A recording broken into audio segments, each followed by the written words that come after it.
News 18 digital ಕಂಟೆಂಟ್ಗೆ ತಮಗೆಲ್ಲರಿಗೂ ಆತ್ಮೀಯವಾದಂತಹ ಸ್ವಾಗತ.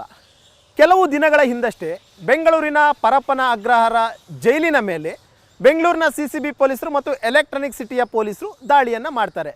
ಈ ದಾಳಿ ಮಾಡಿದಂತಹ ಸಂದರ್ಭದಲ್ಲಿ ಪ್ರತಿಯೊಬ್ಬ VIPಗಳು ಮತ್ತು VVIPಗಳು ಯಾರೆಲ್ಲ ಇದ್ದರು ಅವರ ಬ್ಯಾರಕ್ಗಳನ್ನು ಪರಿಶೀಲನೆ ಮಾಡುವಂಥ ಒಂದು ಕೆಲಸವನ್ನು ಮಾಡ್ತಾರೆ.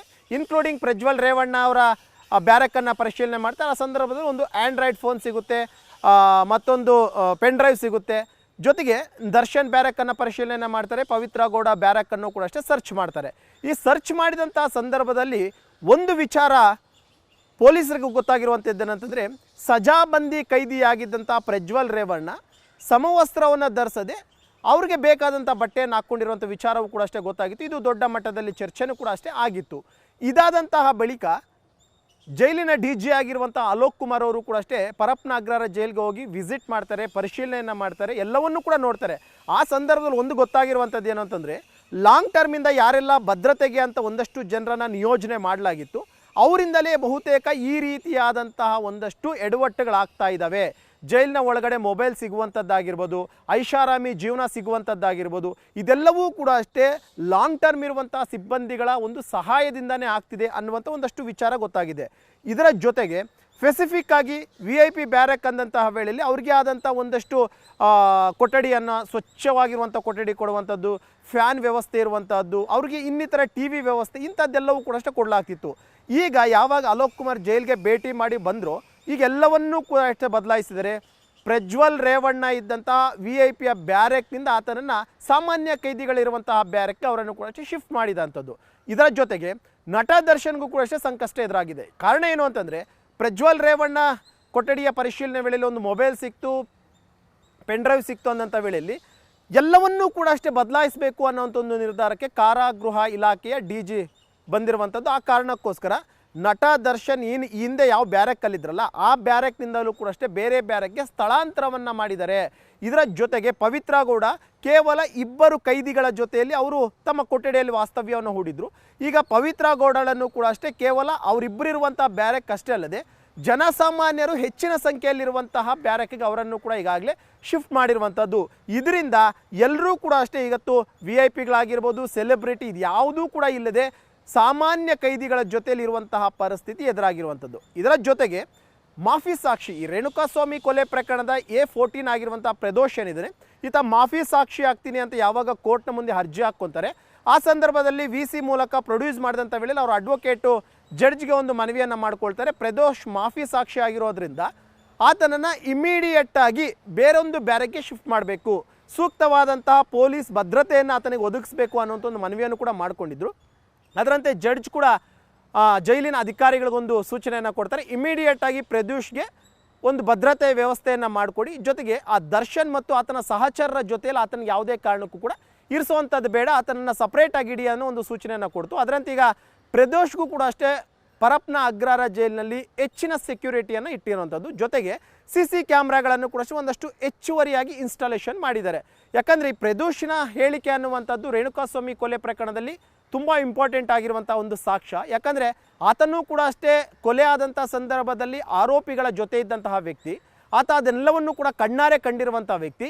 ಇವತ್ತು ಆತ ಆ ಏನೆಲ್ಲ ಕೊಲೆ ಆಯಿತು, ಆ ಇನ್ಸಿಡೆಂಟ್ ಏನಾಯಿತು, ಪಟ್ಟಣಗೆರೆ ಶೆಡ್ನಲ್ಲಿ ಏನಾಯಿತು, ಸ್ಟೋನಿ ಬ್ರೂಕ್ಸ್ ರೆಸ್ಟೋರೆಂಟರ್ನೇನಾಯಿತು, ದರ್ಶನ್ ಅವರ ಮನೆಯಲ್ಲಿ ಏನಾಯಿತು, ರೇಣುಕಾಸ್ವಾಮಿ ಮೃತದೇಹವನ್ನು ಬಿಸಾಕುವಂಥ ಸಂದರ್ಭದಲ್ಲಿ ಯಾವ ರೀತಿ ಚರ್ಚೆಯನ್ನು ಮಾಡಲಾಯಿತು, ಪ್ರತಿಯೊಂದನ್ನು ಕೂಡ ಅಷ್ಟೇ ಸಾಕ್ಷಿಯಾಗಿ ನಾನು ನುಡಿತೀನಿ ಅಂತ ಯಾವಾಗ ಕೋರ್ಟ್ನ ಮುಂದೆ ಹೇಳಿದನೋ, ಈ ಸಂದರ್ಭದಲ್ಲಿ ಆತನ ಭದ್ರತೆ ಅನ್ನುವಂಥದ್ದು ಕೂಡ ಅಷ್ಟೇ ತುಂಬ ಅಂದರೆ ತುಂಬ ಇಂಪಾರ್ಟೆಂಟ್ ಆಗಿರುತ್ತೆ. ಆ ಕಾರಣಕ್ಕೋಸ್ಕರನೇ ಜೈಲಿನ ಅಧಿಕಾರಿಗಳಿಗೆ ಜಡ್ಜ್ ಹೇಳಿರುವಂಥದ್ದು ಸೂಕ್ತ ಭದ್ರತೆ ಕೊಡಿ ಅಂತ ಹೇಳ್ಬಿಟ್ಟು. ಇವತ್ತು ಪ್ರದೋಷ್ ಕೂಡ ಪರಪ್ಪನ ಅಗ್ರಹಾರ ಜೈಲಿನಲ್ಲಿದ್ರೂ ಯಾವುದೇ ಕಾರಣಕ್ಕೂ ದರ್ಶನ್ ಆ್ಯಂಡ್ ಗ್ಯಾಂಗ್ನ ಕಣ್ಣಿಗೆ ಆತ ಬೀಳದ ರೀತಿಯಲ್ಲಿ ಆತನ್ನು ಬೇರೊಂದು ಬ್ಯಾರಕ್ಗೆ ಶಿಫ್ಟ್ ಮಾಡಿದ್ದಾರೆ, ಸೂಕ್ತ ಭದ್ರತೆಯನ್ನು ಕೊಟ್ಟಿದ್ದಾರೆ. ಇದರ ಜೊತೆಗೆ ದರ್ಶನ್ ಇರುವಂಥ ಬ್ಯಾರಕ್ನಲ್ಲಿಯೂ ಕೂಡ ಅಷ್ಟೇ ಹೆಚ್ಚಿನ ಸಂಖ್ಯೆಯಲ್ಲಿ ಪೊಲೀಸರನ್ನು ನಿಯೋಜನೆಯನ್ನು ಮಾಡಿರುವಂಥದ್ದು. ಕಾರಣ ಏನು ಅಂತಂದರೆ, ಬೇರೆ ಇನ್ನಿತರ ಅಹಿತಕರ ಘಟನೆಗಳಿಗೆ ಕಾರಣ ಆಗಬಾರ್ದು, law and order issues create ಆಗಬಾರ್ದು, ಕೈದಿಗಳ ಮಧ್ಯೆ ಜಗಳ ಆಗಬಾರ್ದು ಅನ್ನೋಂಥ ಒಂದು ಕಾರಣಕ್ಕೋಸ್ಕರ ಈ ರೀತಿಯಂಥ ತೀರ್ಮಾನವನ್ನು ಜೈಲಿನ DG ಅಲೋಕ್ ಕುಮಾರ್ ಅವರು ತಗೊಂಡಿದ್ದಾರೆ. ಜೊತೆಗೆ ಪವಿತ್ರ ಗೌಡ ಈ ಹಿಂದೆ ಪರಪ್ಪನ ಅಗ್ರಹಾರ ಜೈಲಿಗೆ ಹೋದಂಥ ಸಂದರ್ಭದಲ್ಲಿ ಆಕೆ ಎಲ್ಲರ ಜೊತೆನೂ ಕೂಡ ಮಿಂಗಲ್ ಆಗ್ತಿರಲ್ಲ. ಆಕೆ ಇದ್ದಂಥ ಬ್ಯಾರಕ್ನಲ್ಲಿ ಒಂದೆರಡು ಮಹಿಳೆಯರು ಮಾತ್ರ ಇರ್ತಾಯಿದ್ರು, ಅವ್ರ ಜೊತೆ ಆರಾಮಾಗಿ ಜೀವನವನ್ನು ಮಾಡ್ತಾಯಿದ್ರು.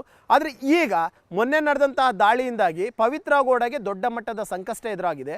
ಯಾಕಂದರೆ ಇಷ್ಟು ದಿನ ಪವಿತ್ರ ಗೌಡ ಕೇವಲ ತನ್ನ ರೂಮ್ಮೇಟ್ಸ್ ಇಬ್ಬರು ಮಾತ್ರ ಇದ್ದರು, ಈಗ ತನ್ನ ರೂಮ್ಮೇಟ್ಸ್ ಜಾಸ್ತಿ ಜನ ಆಗಿದ್ದಾರೆ.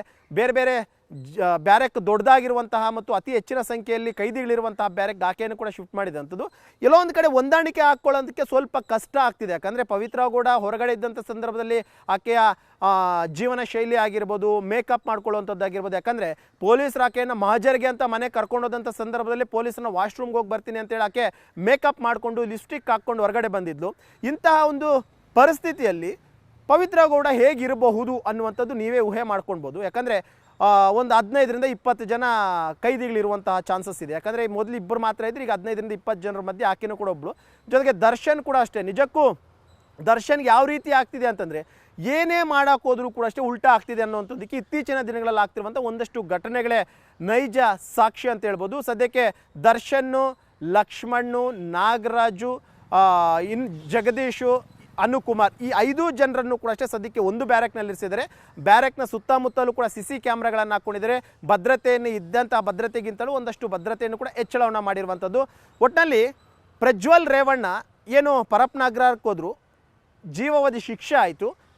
ವೈಟ್ ಬಟ್ಟೆ ಹಾಕ್ಕೊಳ್ಬೇಕು. ಯಾವುದೇ ಒಬ್ಬ ಸಜೆ ಆಗಿರುವಂತಹ ಕೈದಿ ಒಂದು ಕೈದಿ ನಂಬರನ್ನು ಕೊಟ್ಟಿರ್ತಾರೆ, ಬಟ್ಟೆ ಮೇಲೆ ಅದನ್ನು ಪ್ರಿಂಟ್ ಮಾಡಿರ್ತಾರೆ, ಆ ಒಂದು ವೈಟ್ ಬಟ್ಟೆಯನ್ನು ಹಾಕ್ಕೊಂಡು ಆತ ಜೈಲಲ್ಲಿರಬೇಕು. ಆದರೆ ಪ್ರಜ್ವಲ್ ರೇವಣ್ಣ ರಾಜಾರೋಷವಾಗಿ ತನ್ನ ಮನೆಯಲ್ಲಿದ್ದಾಗೆ ಬೇಕಾದಂತಹ ಟಿ ಶರ್ಟನ್ನು ಕಲರ್ ಟಿ ಶರ್ಟನ್ನು ಹಾಕ್ಕೊಂಡು ಪರಪ್ಪನಗರ ಜೈಲಿನಲ್ಲಿ ರಾಜಾರೋಷವಾಗಿ ಮೊಬೈಲ್ನಲ್ಲಿ ಮಾತನಾಡುವಂಥ ಒಂದಷ್ಟು ದೃಶ್ಯಾವಳಿಗಳು ಕೂಡ ವೈರಲ್ ಆಗಿತ್ತು.